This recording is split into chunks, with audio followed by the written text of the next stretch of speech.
great honor to be here. I would like to start with sympathy with our Ukrainian friends, and we would like to show the support to those affected by Putin's war in Ukraine. I mean, we're speechless. I mean, as Syrians, we feel your pain as our Ukrainian friends. We know what the consequences are. Now, back to hand in hand, as Alexandra said, I'm a co-founder. We started soon after the Syria crisis, as we call it, as humanitarian. It's a Syrian revolution as individuals, and it will be the 11th anniversary on the 15th of March, 15th or 18th of March, depending on where you come from. Now, there has been a tremendous support where the diaspora has managed to support the resilience of civilians in Syria. Diaspora played a great role in terms of like fundraising. Now, this is not a natural disaster, so it progressed slowly. We managed to keep Syria in the news. We managed to build hospitals, and we managed to build schools. We managed to build accommodation or shelter, as we call it. Now, the diaspora, we kind of like, we're more like ambassadors, and we built the bridges between our country of origin and the country of residence now, or where we're staying now as British nationals, for example, or any other nationality. It's been a bumpy ride for us, but it's been going up or steady. From an organization where we kind of like poked our finger into every single pie, and we kind of like, you name it, we worked on it in terms of projects. And now we are more organized. We have a proper strategy after 11 years of operating, or 10 years of hand in hand. We know where we're heading. When we started, we used to compete. We see it as, oh, it's an industry. We're competing with other NGOs. Now we don't see the competition. We see the complementarity with other NGOs. We see how we can contribute to each other's work. We can see how we can cover the need as a group. We realize as well as humanitarians, we also need to raise the voice or the advocacy message, and it's better to be done collectively than individually. And that's why we are a member of various advocacy bodies like the SNA, Syrian NGO Alliance, NGO Forum for Northwest Syria. We are a member of SERF, Syria INGO Regional Forum, and of course NIR as well. So it's various bodies that give us access globally. When you talk about funding, personally, I do miss the old days when we had the flexibility with funding. We just fundraise and appeal for funds, and we get hundreds of thousands of pounds. Now we have to appeal to donor funding for a specific projects. So we have minimum flexibility in terms of implementation of programs. And the donor would kind of like steer us in the way they want us to. We often have difficult discussions with donors and saying, look, this is what the needs are in Syria or in Yemen. But the donors, they say, no, this is where we want you to spend the money. So this is the donor strategy. So yes, we have difficult challenges. I'm trying to be brief, but yeah, I think I'll leave the rest for the discussion. Thank you. Thanks a lot, and I think you already raised some interesting points there. I already see a hand. Maybe Akram, if you don't mind, I'll save your question for a moment. Keep note of it. We will get back to it in a second. I would like to give the floor first to Jawaahir to also give us a second perspective, and then very happy to open the floor and hear your thoughts and hear the different contributions. So note it down, and Jawaahir, over to you. Thank you very much, Alexandra, for your kind contribution and introduction. And I would like to also to thank DEMAC. The effort is to actually organize such events and engaging with the diaspora. I also echo with Fadi's comments in relation to the war that's happening now in Ukraine. It's just really sad to see all these images and heartbreaking, all these children and families fleeing from war. And actually it reminded me, when Somalia actually, was in war and we were fleeing. So it's just, reliving that experience again as well. And, I can feel their pain, definitely. So, my thoughts and prayers are with them.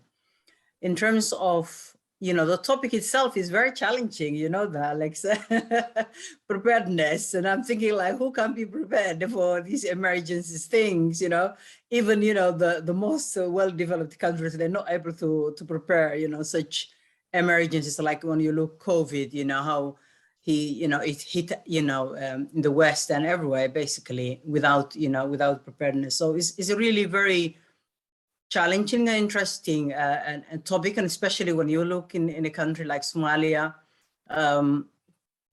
it has very minimum capacity in relation to addressing or responding to such disasters, droughts, floods, environmental issues, terrorist accidents, incidents, all that. So it's quite very difficult, to prepare. In terms of Global Somali Diaspora, what we, actually do, as you, initially, I think Rafael, mentioned, that when, ever that things happen, is either emergency or drought or the diaspora is the first who, responds. And their response is quite very effective because it's direct. It's not like a donor that is going through, bureaucracy and rules and regulations, because it is directly from Somali diaspora. It reaches where it needs to reach directly. And so in terms of preparedness, I think is quite very challenging. However, Global Somali Diaspora, we intend to, constantly make an agenda point in terms of preparation and in terms of prevention in relation to what's happening, bringing, those experts in those areas, whether it is, environmental, when we're talking about floods, sometimes we're talking about droughts, sometimes we're talking about, politics and terrorists, how they exploit people, especially young people, and group, to their ideology. And so how can we prevent that? And that discussion is constantly on our agenda. And it's important that, raise awareness of people in terms of what needs to be happening in relation to preventing. For example, how can we prepare, how can we prevent, in terms of floods, like, happening in Gedo region or in Hiran or in other parts of the country. And what, local people can do themselves to actually support such efforts. And it's a really good example. It's a very good practice, like some, some local people coming together, forming committees, raising funds in relation to preventing or, addressing and responding to the floods or droughts. And the local Global Somali Diaspora is working with Somali Diaspora around the globe in relation to different continents, in relation to back home. And it's quite important that we, we keep this on top of our agenda. And I think one of the last things that we did in our conference, last international conference, which was October last year, that was actually a fundamental element in relation to prevention, but also self-reliance, how Somali people can actually rely to themselves and become more kind of efficient in terms of the way they respond and the way they initially, prepare strategically more preventative approaches and strategies to support local authorities. And so it's bringing people together that's expert either in environment, expert in terms of employability, issues that young people are facing that causes sometimes exploitation by terrorist groups. So how can we, bringing those experts and also young people themselves as well to air their grievance.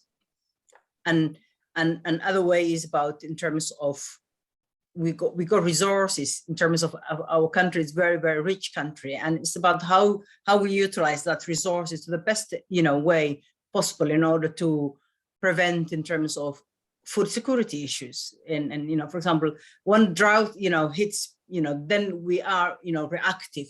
Our response is reactive, so we constantly kind of feel that we are kind of firefighting. But in terms of how can we prepare, we know that there are certain seasons that maybe we don't have rain and drought may be an imminent, and so it's about bringing those. And at the moment, actually, Global Diaspora, Somali Diaspora is in the process of forming different forums, experts in these areas, and making regular kind of efforts and discussions and contribution to the country. So it is really very challenging topic, but I think it is quite very important. And in terms of response, we know Global Somali Diaspora, in terms of health-wise, in terms of economic-wise, in terms of building hospitals, building.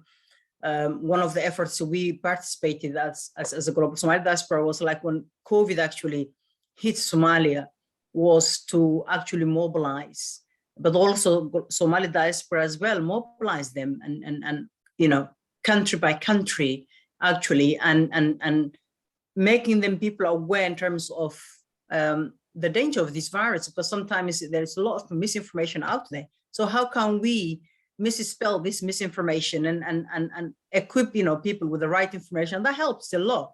But also in Somalia, we were participating efforts and fundraising to build oxygen plants, because there was lack of oxygen in terms of a lot of hospitals, not in Mogadishu only, but across the regions, and that effort is still going on, and that is part of preparedness in relation to not just for COVID, but any other virus or anything that comes in the future. So I think I exceeded my time, Alexa. So I will leave for the rest the questions and interactions with our participants.